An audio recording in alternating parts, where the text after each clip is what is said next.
The most powerful Duke in London just did the unthinkable. He walked past a room full of the season's most beautiful debutantes and stopped in front of the one woman society had spent 20 years trying to forget.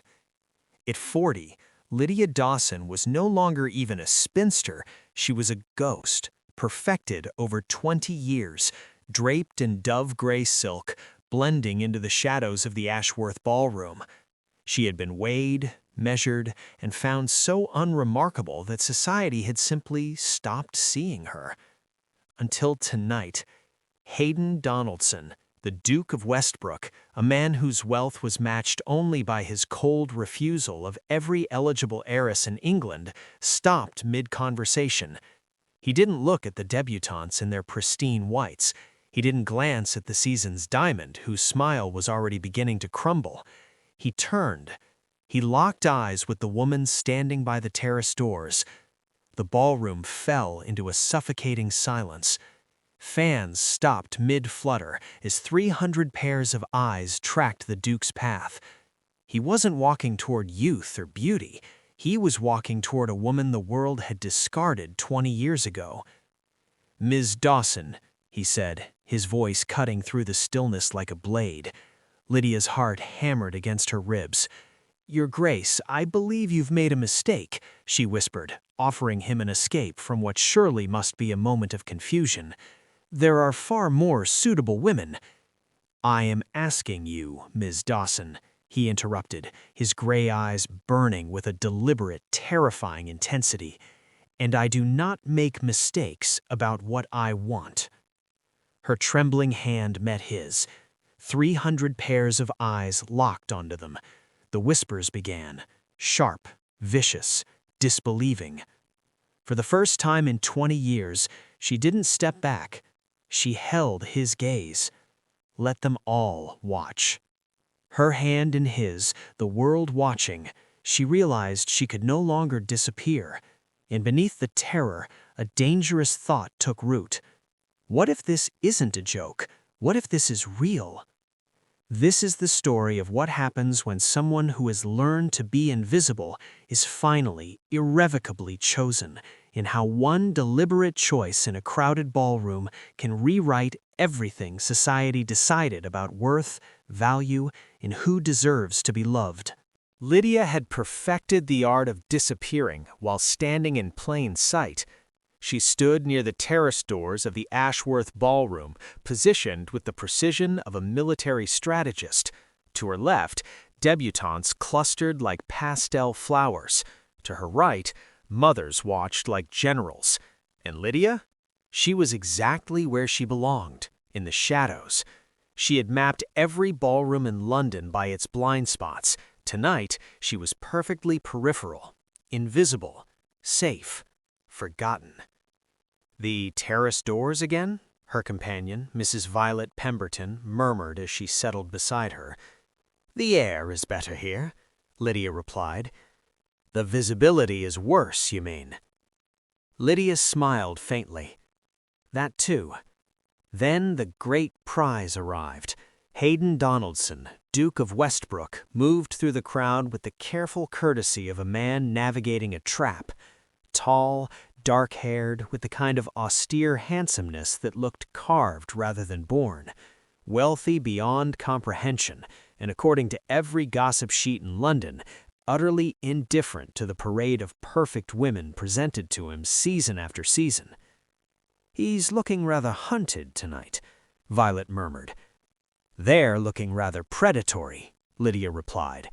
She understood his indifference. She perfected the same performance years ago, before indifference had curdled into something more protective. The night was a blur of familiar shadows until the Duke stepped into her light. One moment, Lydia was safely invisible. The next, the Duke of Westbrook was standing directly in front of her. Up close, he was even more imposing, broad-shouldered, with gray eyes that held unsettling intelligence. He wasn't smiling, but he looked curious. "Miss Dawson," he said quietly. He knew her name. Lydia's heart hammered against her ribs. Around them, the ballroom's ambient noise didn't just dim, it died. Faces turned, mouths formed silent shapes of shock. "Wait, who is that?" someone whispered behind a fan. I don't even know her name," another voice murmured in confusion. Men like Hayden Donaldson didn't cross ballrooms for women like Lydia Dawson. "Your Grace," her voice emerged steadier than she felt. "Would you do me the honor of this dance?" Time fractured. Lady Ashworth's fan clattered to the floor. Miss Clarissa Wentworth, 19, blonde, the season's acknowledged diamond, looked as though she'd been slapped. The silence was so thick it felt like a physical weight. Every rule of society was breaking in real time. The Duke's expression held no mockery, only patient expectation. Her hand trembled as she placed it in his. "Yes," she whispered. His fingers closed gently around hers, warm, solid, real. He led her toward the dance floor, and Lydia felt 300 stares like physical pressure against her skin. The whispers erupted, sharp and vicious. "What is he doing? Has he gone mad? Her, of all people?" The orchestra began a waltz. Hayden's hand settled at her waist with perfect propriety. They began to move, and while she'd avoided dancing for years, her body still remembered the steps. "You're nervous," he observed quietly. "I'm terrified," she corrected. Something flickered in his eyes, something warmer than his public mask usually allowed. "Of me?" "Of this," she gestured slightly, indicating the watching crowd. "Of what they're thinking."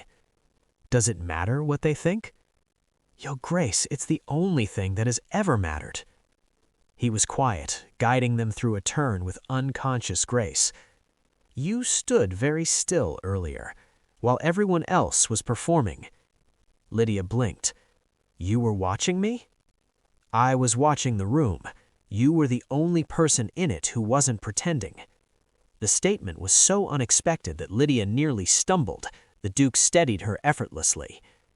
"I assure you, Your Grace, I am always pretending." "No," he said with quiet certainty. "You're hiding. That's different." The observation struck too close to truth. Lydia felt exposed, seen in a way she hadn't been in years, perhaps ever. "Why did you ask me to dance?" she asked, abandoning pretense. "Because you didn't expect me to." "That's not an answer." "Isn't it?" His gray eyes held hers. "I'm exhausted by expectation, Miss Dawson, by women who know exactly what to say, how to laugh, which accomplishments to display. You stood there like you'd rather be anywhere else, and I thought, finally, someone honest." Lydia didn't know whether to laugh or weep. "Your Grace, I'm not honest, I'm just tired." "Yes," he said softly, "I know." The waltz ended too quickly and far too slowly. When the music faded, Hayden released her with visible reluctance. He bowed, she curtsied, and the careful choreography of separation began. But before she could retreat to her safe peripheral shadows, the Duke spoke once more. "May I call you tomorrow, Miss Dawson?" The ballroom went utterly silent. Lydia stood frozen, aware that her answer would be dissected, analyzed, and gossiped about for weeks. Every instinct screamed at her to refuse gracefully, to protect herself, to disappear as she had planned. Instead, her heard herself whisper, "Yes." The Duke smiled, a real smile, small and private, and meant only for her. "Until tomorrow, then." He walked away, leaving Lydia standing alone in the center of the ballroom, trembling and visible, and utterly, terrifyingly seen. Lydia didn't sleep. She expected a polite note of apology by dawn, a retraction of the Duke's momentary madness. Instead, at 8:30 in the morning, her butler delivered a message that stopped her heart. "The Duke of Westbrook is in the drawing room." Clara, her sister-in-law, appeared at her door with wild eyes and a newspaper. "Have you seen this?" She thrust the society page forward. The Duke of Westbrook stunned the Ashworth Ball by selecting Miss L.D., a lady of mature years, for the season's most discussed waltz. "He's here," Lydia breathed. "Right now, downstairs. It's 8:30 in the morning." Lydia descended the stairs in a simple morning dress, her hair pinned in a rushed knot. She looked like exactly what she was, a 40-year-old woman of modest means. And there he stood, the most powerful man in London, looking every inch the aristocrat in her humble family home. "Miss Dawson, forgive the early hour." "Your Grace." She curtsied, hyper-aware of how small her world must appear to him. "Please sit."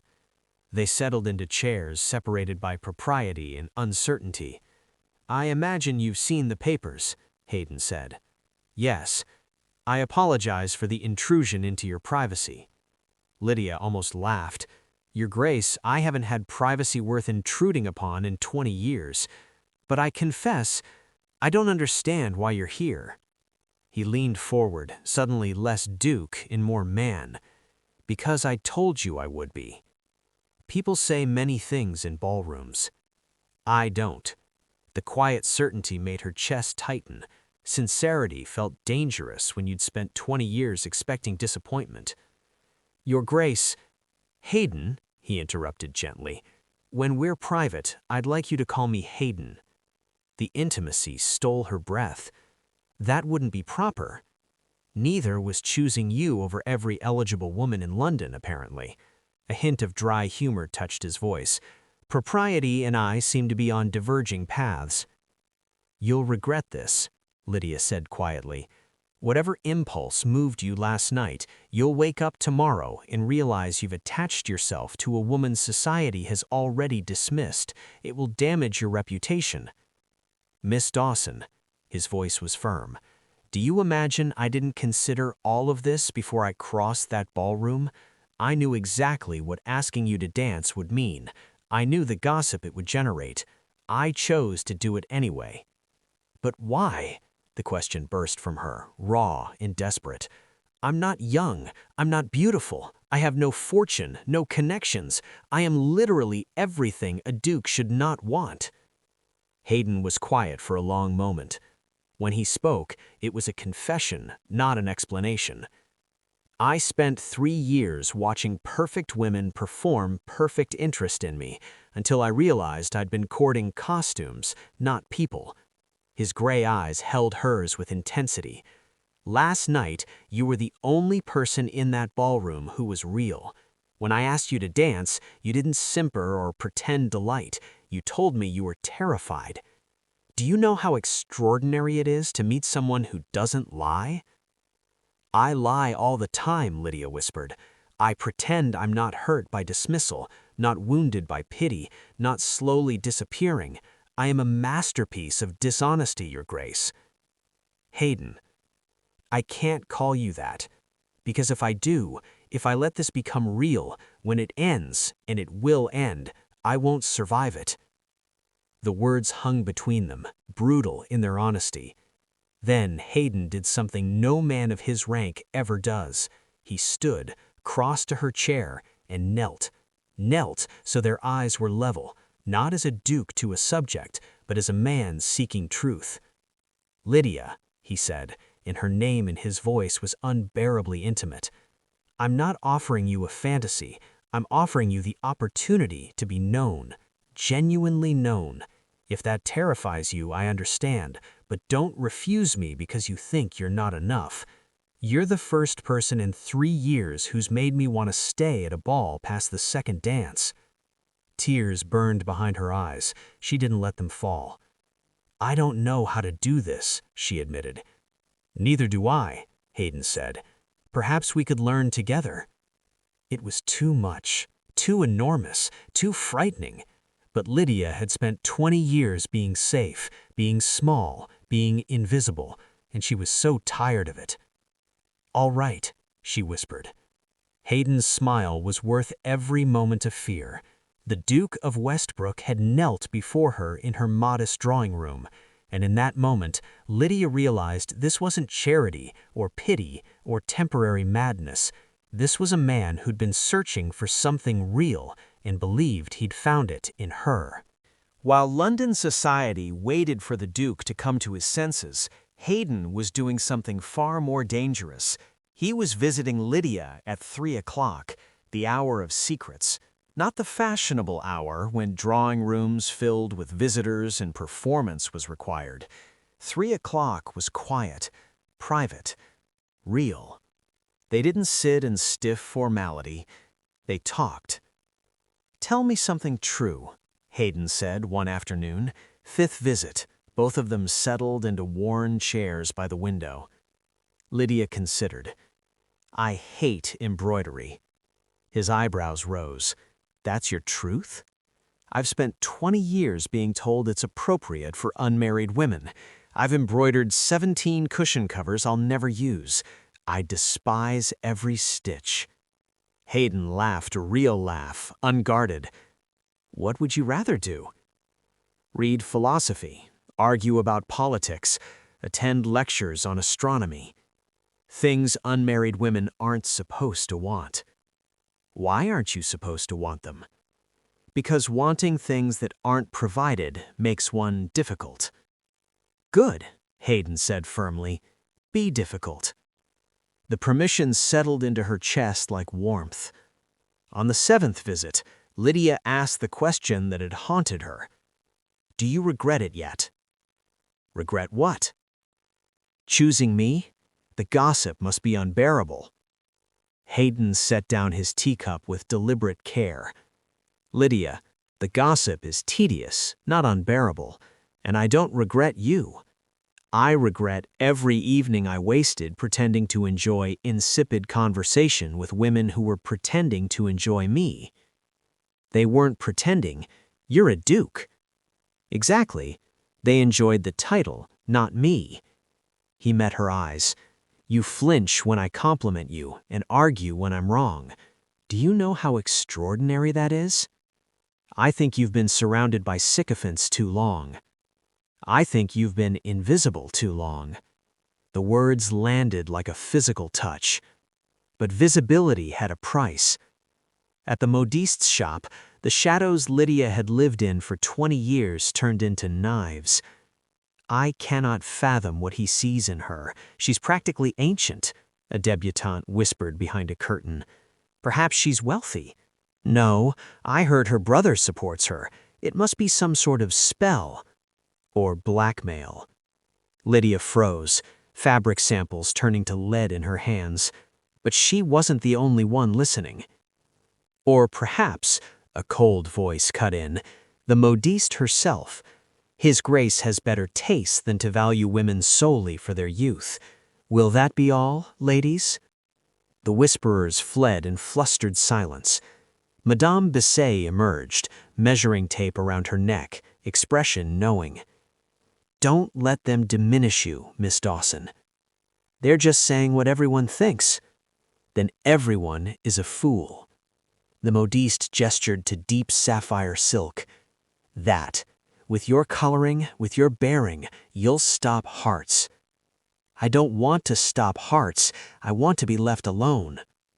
"Respectfully, miss, if you wanted to be left alone, you wouldn't have accepted the Duke's courtship."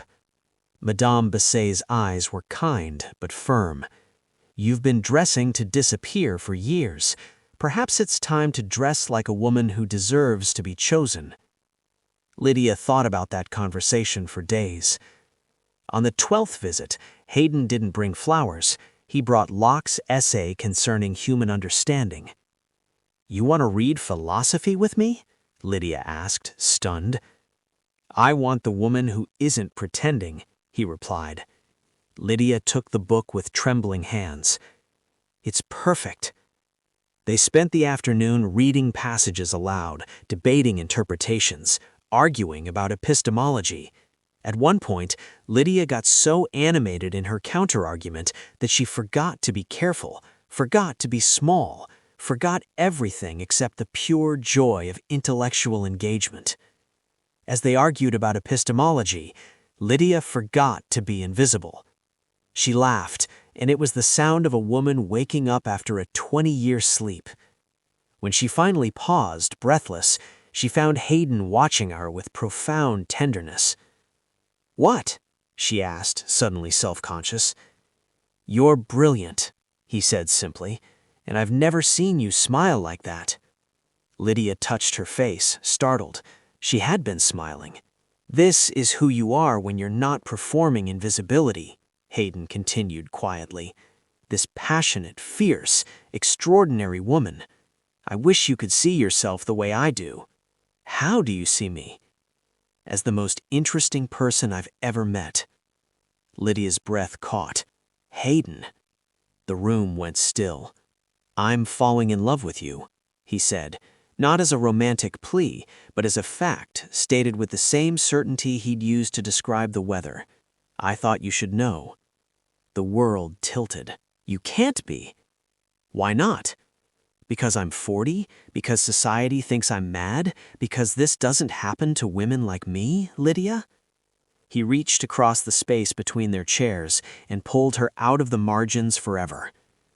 "What if everything you've been told about what you deserve is wrong?" She had no answer, only tears that finally, after years of restraint, spilled over. Hayden didn't tell her to not cry. He simply held her hand and waited, patient and solid and impossibly there. When she finally composed herself, Lydia whispered, "I don't know how to let you love me." "Then let me teach you," he said. And slowly, carefully, she began to believe he might. 3 weeks into the courtship, Lady Pemberton hosted her annual garden party, an event Lydia had attended for 5 years running, always as a shadow, never as a guest of note. This year, she arrived on Hayden's arm. The garden went quiet as the woman in sapphire silk entered. Lydia felt 300 stares like physical weight. She wore the dress Madame Bisset had insisted upon, cut to suggest elegance rather than youth. Her hair was dressed simply but beautifully. She looked, for perhaps the first time in 20 years, like a woman who belonged. Hayden's hand rested at the small of her back, proprietary and gentle. "Ready?" he murmured. "Absolutely not," she admitted. "Good. Neither am I. We'll be terrified together." The afternoon unfolded in surreal tableau, matrons who'd ignored Lydia for years suddenly remembering her name, debutantes studying her with confused resentment, gentlemen wondering aloud what the Duke saw that they'd missed. Through it all, Hayden remained constant, attentive without being performative, proud without being possessive. He included Lydia in conversations, deferred to her opinions, and when Lord Ashworth made a thoughtless comment about mature ladies, Hayden's response was glacial. "Miss Dawson has more intelligence and grace than most women half her age. If that's what maturity provides, the ton could use more of it." Lord Ashworth stammered in apology. But the true test came when Clarissa Wentworth approached. The season's diamond stood before them, blonde and beautiful and 20 years Lydia's junior. This was the girl the betting books had named as Westbrook's future Duchess. This was everything Lydia wasn't. "Your Grace," Clarissa said, her voice like poisoned honey. "How unexpected to see you here. I'd heard you were otherwise engaged."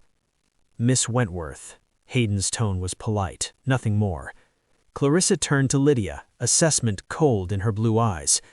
"Miss Dawson, is it? How fortunate for you, this sudden visibility. Though I confess I cannot fathom what changed. You've attended these events for years without anyone noticing. What's different now?" The question was a blade, elegantly wielded. Lydia felt the old instinct rise, to demur, to diminish, to apologize for taking up space. But Hayden's hand at her back was steady, and she remembered his words. "Be difficult." "What's different," Lydia said quietly, "is that someone finally looked." Clarissa's smile tightened, her next strike already forming. "How quaint, though I wonder, Your Grace, if you're aware of the speculation. People are saying this is some sort of charity case." Before she could finish, Hayden's voice cut through the garden like a blade. I intend to marry Miss Dawson, if she'll have me." The garden went utterly, absolutely silent. He hadn't just chosen her, he had declared war on every rule London society lived by. He just chose war over tradition. We are halfway through Lydia's journey from a shadow to a duchess. If you want to see her win this war, subscribe and stand with her. The private proposal is next. Clarissa looked as though she'd been struck. "I see. How very unconventional." "Yes," Hayden agreed. "I find I prefer it." The girl retreated, dignity in tatters. The moment she was gone, Lydia turned to Hayden, breath shallow. "What did you just do?" "I believe I declared my intentions publicly. You didn't ask me. Would you have preferred I did it here, in front of everyone?" His eyes searched hers. "Or would you rather I ask you somewhere private, where your answer belongs to you alone?" Lydia's throat closed. He understood. Of course he understood. "Somewhere private," she managed. "Then that's what I'll do." He brought her hand to his lips, a gesture so tender it made her eyes sting. "But make no mistake, Lydia, I am going to ask, and I very much hope you'll say yes." A week later, in the privacy of her modest drawing room, at 3 o'clock on a Tuesday with rain pattering against the windows, Hayden arrived without fanfare. He simply took both her hands and said, "I've spent 3 years looking for someone real, someone who doesn't perform affection or calculate advantage, someone who sees me as Hayden, not as Westbrook.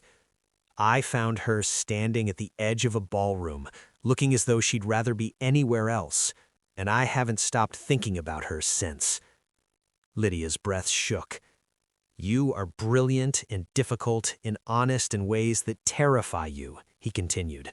"You have been dismissed and overlooked and made to feel invisible. But Lydia, you are the most visible thing in any room I enter. You are what I want, what I choose, what I will keep choosing every day for the rest of my life if you'll allow it." He knelt then, a duke, kneeling in her worn drawing room. "Lydia Dawson, will you marry me?" She tried to give him an escape. "I'm 40 years old. Society will say, Lydia." His voice was firm, decisive. "Society was wrong about you for 20 years. They called you too old, too plain, too insignificant. They were wrong about all of it. Don't let their wrongness determine your answer." Tears spilled over, and this time Lydia didn't try to stop them. "I'm afraid this is temporary, that I'm not enough." "Then be afraid with me," Hayden interrupted. "Be afraid and marry me anyway. Let me spend the rest of our lives proving that you are more than enough." In that moment, she stopped trying to disappear. She chose courage. "Yes," Lydia whispered. "Yes, I'll marry you." Hayden's smile was incandescent. He rose, framed her face in his hands, and kissed her with a gentleness that felt like a promise. When they parted, Lydia was crying and laughing simultaneously. "I don't know how to be a duchess," she said. "Good," Hayden replied.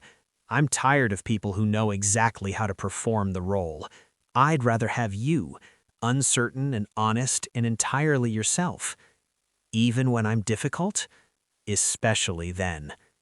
And Lydia, who had spent 20 years making herself smaller, finally allowed herself to believe she could expand again. The Duke of Westbrook had knelt before her, and in doing so, had lifted her from the margins of society into the center of her own life. But as the news of the Duke's proposal rippled through London, the silence of the drawing room was already being replaced by a storm. Because while Hayden had chosen Lydia, his family and the powerful forces that governed the peerage had no intention of letting a ghost wear the Westbrook diamonds. Lydia had won the Duke's heart, but the war for her place in his world was only just beginning.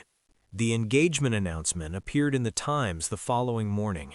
The Duke of Westbrook is pleased to announce his betrothal to Miss Lydia Dawson of London. The wedding will take place at Westbrook Abbey in 6 weeks' time. 6 weeks, not the usual year-long engagement that allowed for planning and propriety. 6 weeks signaled urgency, or in society's interpretation, impropriety. The gossip was immediate and vicious. She must have trapped him somehow. Clearly he's being blackmailed. Mark my words, he'll cry off before the wedding. Lydia heard the whispers everywhere, at the modistes, at the milliners, even from her sister-in-law, who wondered aloud if Lydia had really considered the consequences of such a hasty marriage. She bore it with the same quiet dignity she'd perfected over decades, but it wore on her, slowly and steadily, like water eroding stone. 4 weeks before the wedding, an article appeared in the Morning Chronicle, a gossip rag but widely read. The headline, "The Duke's Folly, a Cautionary Tale." Lydia read it in her bedroom, hands trembling, the words blurred, charitable impulses, pity, mature years, damage to his legacy. She'd known this was what people thought, but seeing it in print made it real in a way whispers never had. What if they were right? That afternoon, when Hayden arrived at 3 o'clock as he always did, Lydia was waiting with the article folded neatly on the table between them. "Have you seen this?" she asked without preamble. Hayden glanced at the paper, expression darkening. "Yes." "Is it true?" "Is what true?" "Are you marrying me out of pity?" The question emerged rawer than she'd intended. "Out of some desire to rescue the pitiable spinster? Because if that's what this is, Hayden, I need you to tell me now. I can survive being unwanted. I've done it for 20 years. But I cannot survive being a charity case to the man I—" She stopped, unable to finish. "The man you what?" Hayden asked quietly. Lydia pressed her eyes closed. "The man I'm falling in love with." Silence. When she opened her eyes, Hayden was staring at her with an intensity that stole her breath. "Say that again," he said. "I can't, Lydia. Because if I admit it, if I make it real and this ends, I won't—" Hayden crossed the space between them in 3 strides. He cupped her face in his hands, forcing her to meet his eyes. "I am not marrying you out of pity," he said, each word deliberate. "I am not rescuing you. I am marrying you because I want to wake up next to you every morning for the rest of my life. Because your mind is extraordinary, and your honesty is devastating, and your survival is the bravest thing I've ever witnessed." His thumbs brushed away tears she hadn't realized were falling. "I am marrying you because I love you, desperately, completely, without reservation." "You don't." "I do." He rested his forehead against hers.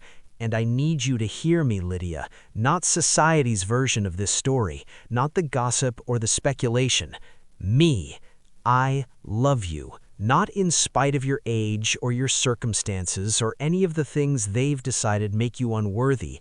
I love you because of who you are when you're arguing philosophy, when you're being difficult, when you're terrified and brave anyway." Lydia's breath shuddered. "I don't know how to trust this." "I know, and I'm not asking you to trust perfectly. I'm asking you to try." He pulled back enough to meet her eyes. "What do you need? What would make you feel secure?" The question undid her. No one had ever asked her that. "I need—" She swallowed hard. "I need to believe I'm enough. Not as a curiosity or a project, but as myself, as I am." "You are." Hayden's voice was fierce. "God, Lydia, you are so far beyond enough. You are everything." And somehow, in that moment, she almost believed him. 3 weeks before the wedding, Hayden took Lydia to Westbrook Abbey. The estate sprawled across Derbyshire hillsides, vast, ancient, intimidating. "This will be my home," she said faintly. "Our home," Hayden corrected. The Abbey's staff greeted them with perfect deference.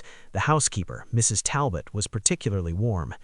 "It's good to see His Grace happy, Miss Dawson," she said as she showed Lydia through the grand halls, the library lined with centuries of books, the gardens sprawling beyond leaded glass windows. "He's been alone in this house too long." "I imagine many women would have happily kept him company," Lydia replied carefully. Mrs. Talbot snorted. "Many women wanted the title, miss. His Grace wanted someone real. Seems he found her." The validation from someone who knew Hayden best settled something in Lydia's chest. But as they stood in the grand entrance hall, Lydia's old fears resurfaced. "I don't belong in a place like this." Hayden turned to face her fully. "Listen to me. Westbrook Abbey is stones and history. It doesn't make you unworthy. It's not capable of judgment. The only opinion that matters is mine, and I say you belong here, with me." That evening, as they dined alone, Lydia asked the question that had been haunting her. "Tell me something you're afraid of." Hayden set down his wineglass, considering. "I'm afraid I won't be enough for you." "That's absurd. You're a duke." "Exactly. I can give you material comfort, but Lydia, you're brilliant. You should be at universities, debating scholars, contributing to discourse. Instead, you'll be hosting dinner parties and managing tedious obligations. I'm afraid you'll be bored, that I've offered you a different cage, not freedom." The confession stunned her. "Hayden, I've spent 20 years being invisible. You've given me the first genuine happiness I've known in decades. That's not a cage, that's liberation." "Then we're both fools," Hayden said softly, "afraid of the same impossibility, that we're not enough for each other, when the truth is, we're exactly what the other needs." Lydia felt something shift in her chest, not certainty, but something like hope. 6 weeks ago, I was invisible. Now I'm going to be a duchess. How did this happen? "You stood in a ballroom," Hayden said, "and I saw you." "That's all it took?" "That's everything it took." And for the first time, Lydia let herself believe that perhaps she was allowed to want this, to have this, to be this. But while Lydia was learning to trust her heart, someone else was planning to break it, because the Dowager Duchess of Marlborough was no longer content to wait in the wings. She was coming to London to end this madness once and for all. The week before the wedding, Lydia's brother, Thomas, requested a private conversation. They sat in his study, and Lydia noted the careful way he folded his hands, the nervous glance toward the door, as though he expected someone to interrupt what he was about to say. "Lydia, I must ask you something, and I need you to be honest with me." "Of course." "Are you certain about this marriage? Because if the Duke has pressured you in any way, if you feel obligated—" "Thomas, no one has pressured me." "But you must see how it appears. You're 40, he's a duke, and this courtship was so sudden. People are talking, Lydia. They're saying terrible things." "People have been saying terrible things about me for 20 years, Lydia replied evenly. "That's not new. But now they're saying them about him, too. They're questioning his judgment, suggesting he's been compromised somehow." Thomas leaned forward. "I don't want you to be hurt, and I don't want you to marry him if you harbor any doubts." Lydia was quiet for a long moment. "Do you remember when Father died?" she asked finally. Thomas blinked at the subject change. "Of course. You told me not to worry, that you'd take care of me, that I'd always have a home. And you have. You've been kind, Thomas. You've never made me feel like a burden, even though I am one." "You're not. I am. A 40-year-old unmarried sister living on your charity. I know what that makes me." She met his eyes. "But do you know what Hayden makes me?" "What?" "Wanted," she whispered. "He makes me wanted, not tolerated, not accommodated. Wanted. Do you understand how extraordinary that is?" Thomas looked stricken. "I never meant to make you feel unwanted here." "I know, but there's a difference between being welcomed and being chosen." Lydia smiled, though tears threatened. Hayden chose me, Thomas. Out of everyone he could have had, he chose me. And yes, I'm terrified. Yes, I wonder if I'm dreaming. But I am certain about this marriage. More certain than I've been about anything in my life." Her brother studied her for a long moment, then nodded slowly. "Then I'm happy for you. Truly. Even though society thinks I've trapped him?" "Society thought you were invisible for 20 years. Clearly, society is an idiot." Lydia laughed, surprised and grateful. 2 days before the wedding, Hayden's sister, Josephine, arrived from Scotland. She was 30, red-haired, and possessed of the same directness that Lydia had come to associate with the Donaldson family. She took one look at Lydia and announced, "Oh, thank God, you're real." Yes? I was worried Hayden had invented you out of desperation." Josephine swept into the drawing room uninvited, settled into a chair and studied Lydia with unabashed curiosity. "He wrote that he was marrying someone extraordinary and entirely herself, which, knowing my brother's hatred of pretense, sounded promising, but I needed to see for myself." "And?" Lydia asked, amused despite her nervousness. "You'll do nicely, possibly better than nicely." Josephine grinned. "How did you manage it? Every marriage-minded mama in England has been throwing daughters at him for a decade." "I didn't throw myself anywhere. I was trying to disappear." "Exactly," Josephine clapped her hands. "That's what he's always needed, someone who doesn't want him for his title." She leaned forward conspiratorially. "Can I tell you a secret? Hayden has been lonely his entire adult life. Oh, he's had admirers and suitors and people who pretend to care, but lonely. I've watched him become more isolated year by year, more certain that no one would ever see him as just Hayden. And then you," she gestured expressively, "you apparently stood in a ballroom looking miserable, and he thought, finally, someone honest." Lydia's throat tightened. "He told you that?" "He wrote me a 10-page letter about you. 10 pages, Lydia. My brother, who usually considers 3 sentences excessive. He wrote about your mind, your resilience, the way you argue philosophy without performing intellectual superiority. He's besotted. People think he's making a mistake. People are always wrong about the important things." Josephine's expression turned serious. "Listen to me. I've known Hayden for 32 years. I've seen him dutiful, responsible, and deeply unhappy. And then I saw him last week when he visited. He was smiling, Lydia.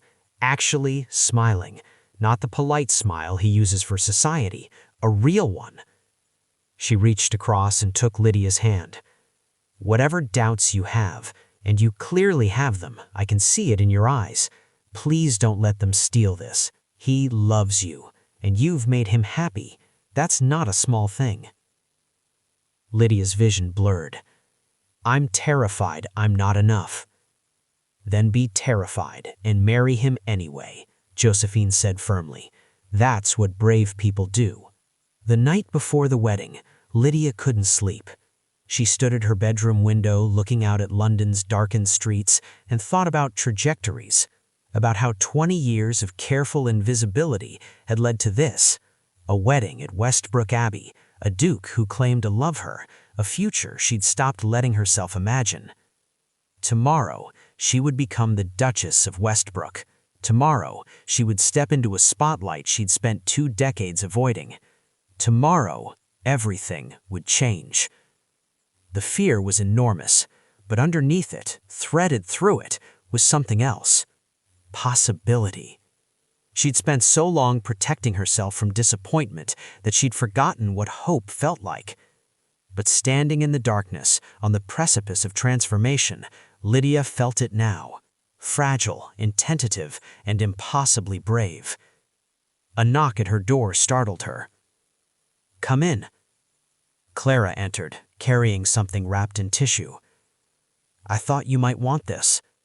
She unwrapped it to reveal their mother's wedding veil, fine lace, yellowed with age, but still beautiful. Mama would have wanted you to wear it, Clara said softly. I know I haven't always been kind about your situation, but Lydia, I'm happy for you, truly. You deserve this. Lydia took the veil with trembling hands. Do I? Yes, Clara said firmly. And tomorrow, you're going to walk into that church and marry a man who loves you, and everyone who ever made you feel invisible is going to watch and realize they were blind. Lydia's throat tightened. I'm so afraid I'm not enough. Good. It means you're alive. Clara embraced her, rare and precious.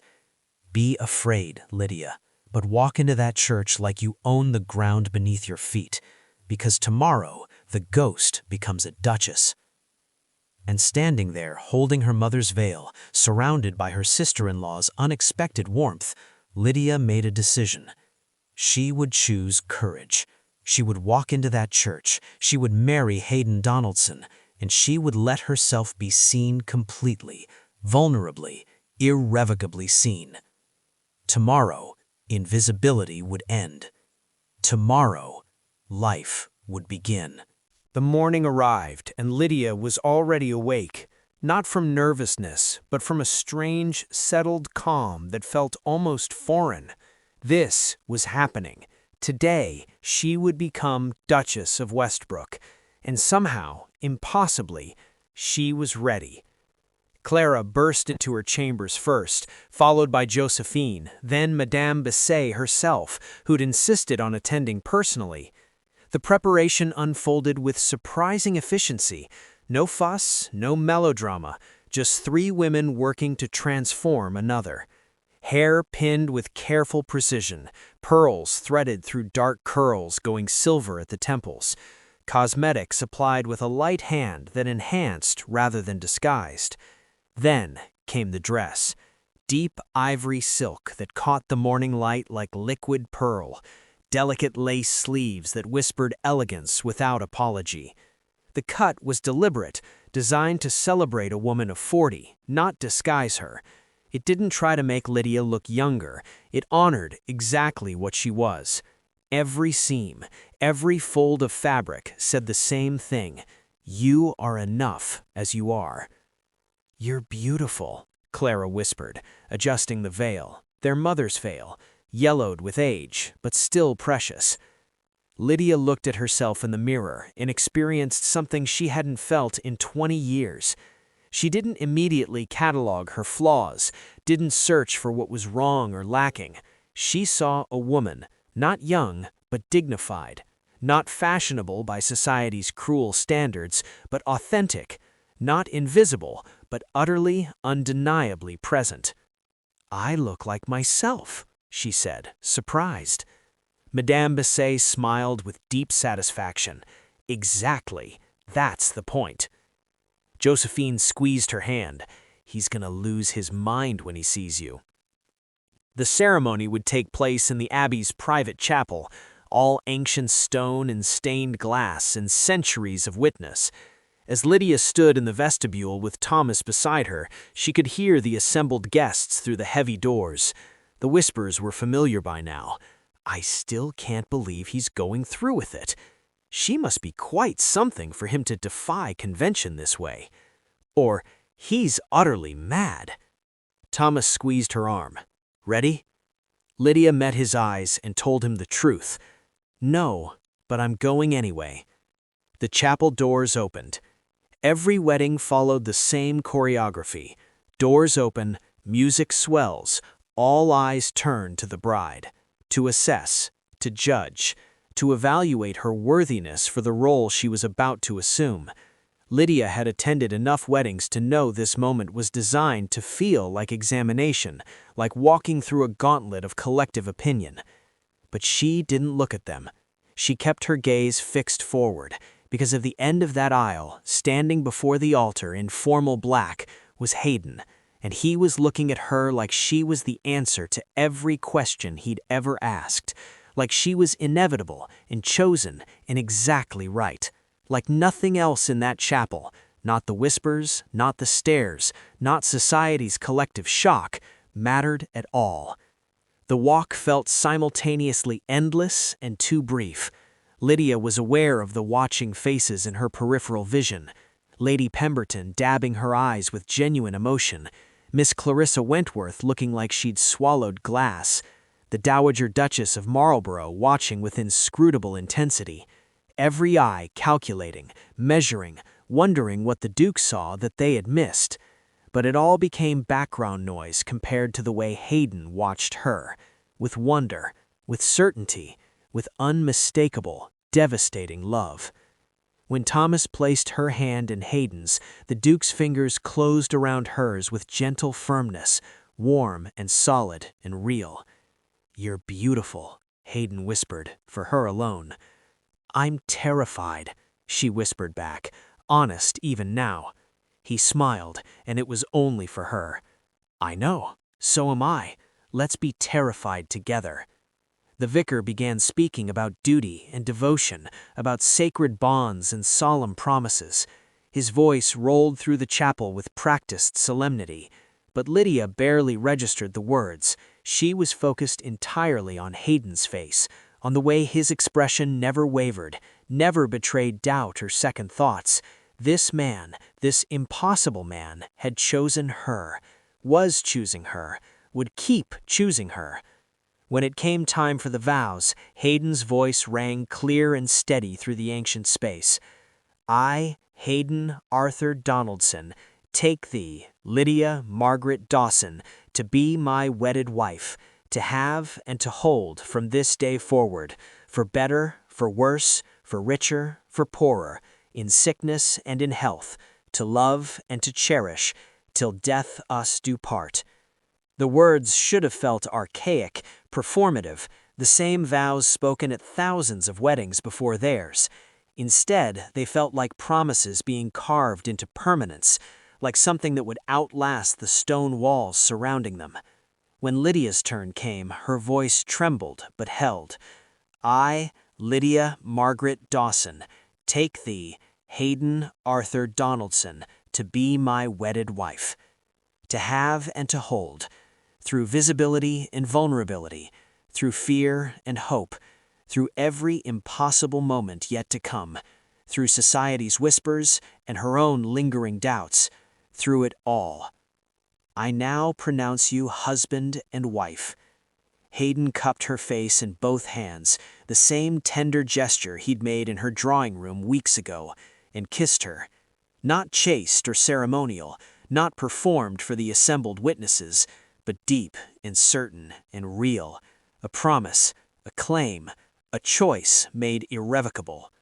When they parted, tears were streaming down Lydia's face. "Why are you crying?" Hayden murmured, thumbs brushing them away with infinite gentleness. "Because I'm happy," she whispered, "and I'd forgotten that was allowed." The chapel erupted in polite applause, but Lydia barely heard it. She was too busy looking at her husband, and realizing that the impossible had become real, that she, Lydia Dawson, 40 years old and dismissed by society for decades, was now the Duchess of Westbrook, not because she performed perfectly or transformed herself into someone else, but because someone had finally looked at her and seen everything she was and chosen her anyway. They walked back down the aisle together, hand in hand. The same faces that had watched her enter with skepticism now watched her leave with confused speculation. How had this happened? What did the Duke see? What would become of this unprecedented match? Lydia didn't have answers for them. She barely had answers for herself. But as they stepped out of the chapel into autumn sunlight, as the bells of Westbrook Abbey began to ring and drown out the whispers of the crowd, Lydia felt something shift inside her chest. Not certainty, she wasn't sure she'd ever feel certain about this, but something like hope, something like the beginning of belief. She was the Duchess of Westbrook now. The title felt enormous and impossible, like a coat several sizes too large, because being a duchess wasn't just about a ceremony or a ring or even love. Tomorrow, she wouldn't just be Hayden's wife, she would be the woman in charge of one of England's most powerful estates. She would have responsibilities, obligations, a household to manage, and tenants who depended on her competence. She would have to navigate society not as an invisible spinster, but as a woman of consequence. And her enemies, the ones who'd whispered that this marriage would fail, that she'd trapped him, that he'd come to his senses and regret his choice, they were already waiting, watching for her first misstep, her first failure, her first proof that she was, as they'd always believed, inadequate for the role. The wedding breakfast would be held in the Abbey's grand dining room. More faces to navigate, more judgment to endure, more opportunities to prove she didn't belong. Lydia looked up at Hayden as they walked toward the house, guests following behind them in a rustling wave of silk and speculation. "What happens now?" she asked quietly. Hayden squeezed her hand. "Now," he said, "we show them exactly who you are."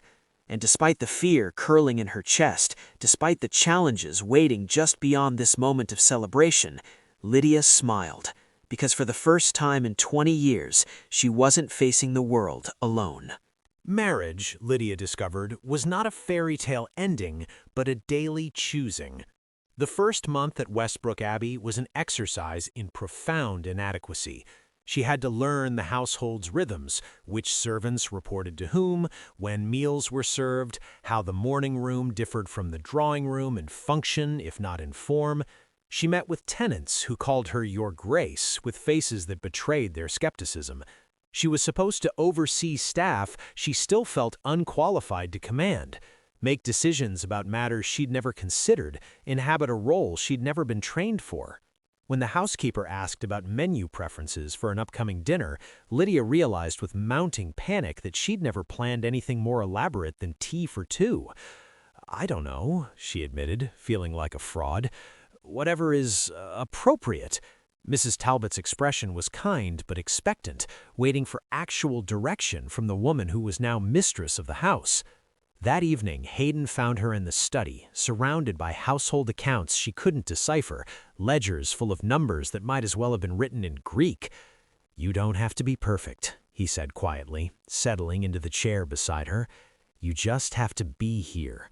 "I'm failing at basic Duchess responsibilities." Lydia's voice was tight with frustration. "I can't plan a dinner party, I don't understand these accounts, and Mrs. Talbot thinks I'm utterly incompetent." "You're learning. There's a difference." He took the ledger from her trembling hands. "Besides, I didn't marry you for your household management skills. I married you for your mind." "My mind isn't helping me plan a dinner party." "No, but it makes every conversation we have infinitely more interesting than discussing table settings." He set the ledger aside and took her hand instead. "Lydia, you will learn these things. In the meantime, we have staff precisely so you don't have to be an expert in everything." "But society expected me to marry a 20-year-old debutante. Clearly, I don't care much for society's expectations." It became their pattern over those first months. Lydia would stumble, doubt herself, worry she was failing at this impossible role, and Hayden would remind her with patient certainty that she was exactly what he wanted, struggles included. 6 weeks into the marriage, they attended their first major social event as a married couple, the Hartwick Ball. Lydia dressed in deep emerald silk, her hair arranged by Abbey's staff who'd grown unexpectedly fond of her quiet kindness. She looked, even to her own critical eye, like a duchess. But as their carriage approached the estate, her old fears came rushing back with brutal clarity. "They'll be watching," she said, voice barely above a whisper, "judging whether I'm worthy of the title." "Let them watch." Hayden took her hand, threading their fingers together. "You are the Duchess of Westbrook, not because you conform to their expectations, but because I chose you. That makes you worthy." The ballroom was packed. It seemed everyone in London society had attended, eager to see the spectacle of Westbrook's unusual marriage up close. They entered to immediate, crushing silence. Lydia felt 300 pairs of eyes assess her, calculating every flaw, every sign that she didn't belong. But Hayden's hand at the small of her back was steady, and his pride was unmistakable. Throughout the evening, people approached with varying degrees of sincerity. The Dowager Duchess nodded approvingly. Others circled with thinly veiled curiosity, assessing whether this unprecedented marriage would last, and a few made their disapproval clear with cold politeness that cut deeper than outright hostility. But something fundamental had changed in Lydia. She was no longer trying to disappear. She stood at Hayden's side, visible and unapologetic, refusing to shrink herself back into the shadows she'd inhabited for 20 years. When Lady Pemberton's daughter made a snide comment about mature brides within earshot, Lydia turned to her directly. "Maturity has its advantages," she said with calm precision. "Experience, for instance, and the confidence to ignore opinions that don't matter." The girl flushed crimson and retreated. Hayden, overhearing, leaned down to whisper against her ear. That was magnificent. "I'm tired of being diminished," Lydia admitted. "Good. Be tired. Be angry. Be difficult. Just be yourself." 4 months into the marriage, they hosted their first dinner party at the Abbey. Lydia had been dreading it for weeks, the pressure to perform, to prove she was adequate to the role, to justify Hayden's choice in front of scrutinizing eyes. The evening began with excruciating formality. She directed servants, made polite conversation, felt like she was performing a role she'd never properly auditioned for. But midway through dinner, Lord Brennan made a comment about agricultural reform that was patently, obviously ridiculous. Without thinking, Lydia countered, "With respect, Lord Brennan, that approach ignores the reality of tenant farming. You can't implement crop rotation without addressing land tenure security first." The table went utterly quiet. Lord Brennan stared at her. "Your Grace, I wasn't aware you were familiar with agricultural policy." "I read," Lydia replied simply, "and I listen to our tenants." What followed was a spirited, genuine debate. Lydia and several guests discussing policy, economics, practical implementation. She forgot to be nervous, forgot to perform. She was simply herself, intelligent, informed, passionately engaged with ideas that mattered. When the guests departed, Hayden caught her hand, his expression filled with something that looked remarkably like wonder. "That was extraordinary. I argued with your political allies. You engaged them in substantive conversation. Half of them looked thrilled someone was finally being honest instead of flattering." He pulled her close. "You're better than good, Lydia. You're genuine, and that's worth more than any perfect performance." 6 months into the marriage, Lydia woke one morning and realized something astonishing. She was happy. Not cautious, temporary happiness that waited for disaster, but deep, settled contentment that felt like it might actually last. "I think I'm learning to trust this," she told Hayden that afternoon. "Trust what?" "Us. Happiness. The idea that I'm allowed to have this." "Then take all the time you need," he said gently. "I'll still be here." And he was. Through every doubt, every moment of insecurity, every time her old instincts screamed at her to protect herself, Hayden stayed. And slowly, gradually, Lydia began to believe what he'd been telling her all along. She was enough, not despite her age or struggles or imperfections, but precisely because she was herself, difficult, intelligent, vulnerable, brave. Herself, seen, chosen, loved. But as Lydia stood at the window of the Abbey Library one afternoon, looking out over the Westbrook estate, the rolling hills, the tenant cottages, the vast reach of land and influence that was now partly hers, Lydia realized something that made her breath catch. Her story wasn't just about her own happiness anymore. She held power now, real power, the kind she'd never imagined possessing, never thought she'd deserved. The Duchess of Westbrook had influence, resources, a voice that people would actually listen to, not because of who she was, but because of what she'd become. And there were others, other women standing at the edges of ballrooms, dressed in colors chosen to blend with wallpaper. Other mature ladies dismissed as irrelevant, their minds and experiences discarded because society had declared them past their usefulness. Other ghosts that London had tried to forget, women who'd learned to make themselves smaller and quieter until they nearly disappeared. Lydia was one of them for 20 years. She knew their invisible language, understood their careful choreography of survival. But she wasn't invisible anymore, and the new Duchess of Westbrook was determined to ensure that other women, the other ones still standing in the shadows, still believing they had nothing left to offer, would never have to disappear again. 2 years after the Ashworth Ball, the Westbrook Abbey Library had been transformed. Where once there had been dusty tomes gathering neglect in unused corners, there was now a vibrant gathering place that hummed with intellectual energy every third Thursday of the month. Scholars, reformers, writers, and thinkers assembled around the long mahogany table to debate, discuss, and challenge each other's ideas with the kind of fierce respect that Lydia had always craved but never found in polite society. It was unconventional for a duchess to host such gatherings, but then Lydia had never been conventional, and she'd stopped apologizing for it. On this particular afternoon, the debate concerned women's education, specifically whether universities should admit women over the age of 35. Lydia, seated at the head of the table in deep burgundy silk, argued with passionate precision for expanded access. "We discard half the population's intellectual capacity the moment they reach an arbitrary age," she said, leaning forward with intensity. "A woman of 40 has 20 years of lived experience that could enrich academic discourse. Instead, we tell her she's too old to learn, too old to contribute, too old to matter. It's not just wasteful, it's criminal." A young scholar across the table nodded vigorously. An older gentleman looked thoughtful. A woman near the end, Mrs. Helena Cartwright, 43 and recently widowed, had tears in her eyes. Hayden watched from the doorway, unnoticed by the assembled group. His wife, brilliant, fierce, uncompromising in her convictions, was entirely in her element. The years of invisibility seemed like a distant nightmare now, something that had happened to a different person entirely. This was who she'd always been underneath the careful erasure. She'd just finally been given the space to exist. When the salon concluded and guests departed with promises to continue the discussion in correspondence, Lydia found Hayden still standing by the doorway, watching her with an expression she'd come to recognize as wonder mixed with deep contentment. "How long have you been standing there?" she asked, crossing to him.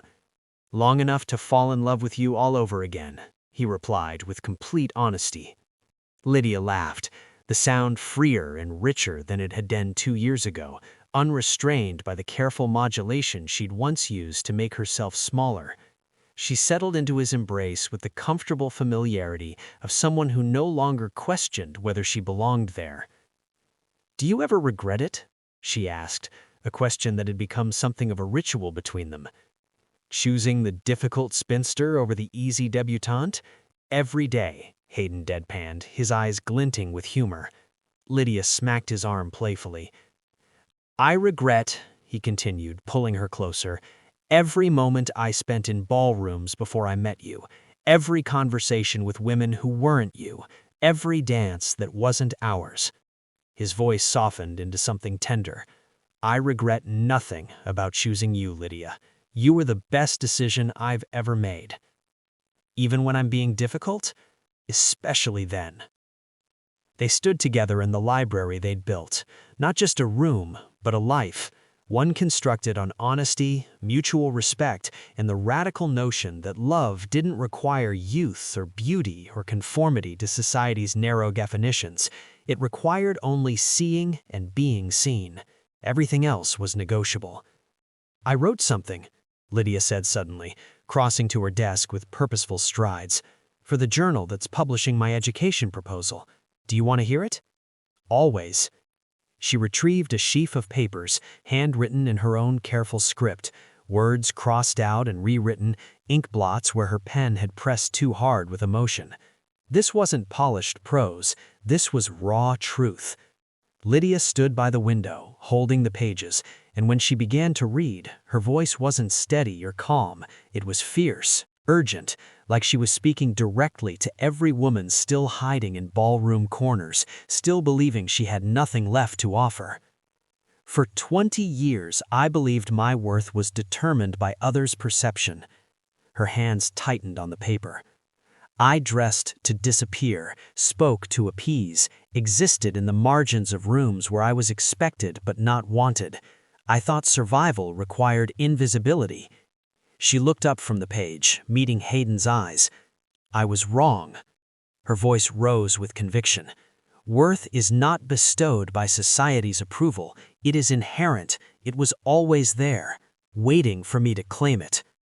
She turned back to the window, to the grounds beyond, where women like Mrs. Cartwright were finally daring to dream again. And the moment someone truly sees you, not the performance, not the facade, but the authentic, imperfect truth, everything changes. The words came faster now, more passionate. To every woman who has been told she is too old, too plain, too much, or not enough, Lydia's voice cracked slightly, remembering every whispered dismissal, every pitying glance, every year she'd spent making herself smaller. You are not invisible. You are simply unseen by people who lack the vision to recognize your value. She paused, letting that sink in, then continued with renewed strength. Find someone who looks. Better yet, look at yourself with honesty and compassion. The recognition you seek begins there. Lydia's story is ending, but her mission is just beginning. If you found your voice in her words today, subscribe and join our community. Let's make sure no one is ever left in the shadows again. And then she delivered the line that would be quoted in drawing rooms across London, the line that would appear in newspapers and be whispered by women who'd forgotten they had voices. And once you see yourself clearly, use that vision to help others still standing in the shadows. Lydia set the papers down on the windowsill with deliberate care, her hand pressed flat against them. Because visibility is not a finite resource. Her voice rang clear and certain through the library. When one woman steps into the light, she creates space for others to follow. Silence filled the room. Lydia stood with her back to Hayden, shoulders squared, breathing hard like she'd just fought a battle, which, in a way, she had. Too earnest? She asked quietly, vulnerability creeping back in. Perfect, Hayden said, his voice rough with emotion. Absolutely perfect. Because it was her, unflinchingly honest, vulnerably brave, using her hard-won platform not just for herself, but for every woman still learning that she deserved to be seen. Within 3 months, the first scholarship was established, the Westbrook Fund for Mature Women Scholars. It would provide educational opportunities for women over 35 who'd been told their time for learning had passed. Mrs. Helena Cartwright became the first recipient. She would study philosophy at Cambridge, something she'd dreamed of for 20 years but never thought possible. When the announcement was published in the Times, Lydia received 43 letters in the first week alone, from women across England who'd been invisible for decades, who'd perfected the art of disappearing, who'd finally found someone willing to see them. She answered every single one. That evening, as Lydia sealed the last letter and set down her pen, Hayden appeared in the doorway of her study carrying 2 glasses of wine. The sight of him there, still choosing to find her at the end of long days, still wanting to share quiet moments, made her heart catch the way it had in that ballroom 2 years ago. 43 responses, he observed, settling into the chair across from her desk and offering a glass. 43 women who thought they were alone, Lydia corrected, accepting the wine, who believed they were the only ones standing at the edge of ballrooms, trying not to exist. And now? Now they know they're not invisible. They're just waiting for someone to look. She took a sip, then smiled, small but fierce. And I'm going to make sure someone does. Hayden raised his glass, candlelight catching in the crystal. To the Duchess who refused to disappear. Lydia lifted hers in return, meeting his eyes across the desk, scattered with letters from women reclaiming their voices. To the Duke who noticed. They drank together in the study that had become her war room, surrounded by evidence that visibility could be contagious, that one woman stepping into the light could illuminate the path for others. Outside, autumn rain began to fall on Westbrook Abbey's ancient stones, the same rain that had fallen on dukes and duchesses who'd come before. But inside, something new was happening. Two people who'd saved each other from loneliness sat in comfortable silence, not as monument and decoration, but as partners planning to change the world one invisible woman at a time.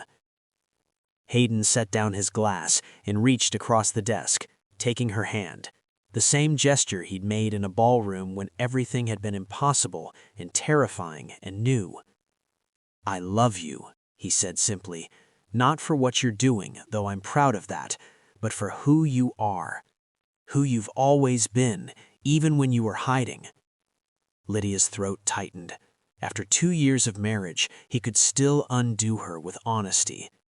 "I love you too," she whispered, "for seeing me when I couldn't see myself."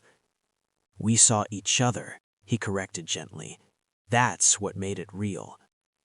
They sat together as the candles burned low, hands linked across decades of letters and ink-stained manifestos. Tomorrow, more letters would arrive. More women would reach out from the shadows. More work would need to be done. But tonight, in this moment, Lydia allowed herself to simply be happy. To be seen, to be loved, to be exactly who she was. Difficult, passionate, 42 years old, and finally irrevocably visible. Because that was what love looked like when it was real. Not just holding each other, but using that strength to lift others up. And Lydia Donaldson, Duchess of Westbrook, once invisible, now a beacon for others still learning to be seen, had finally learned that being noticed was just the beginning. The real work was helping others see themselves. And she was just getting started.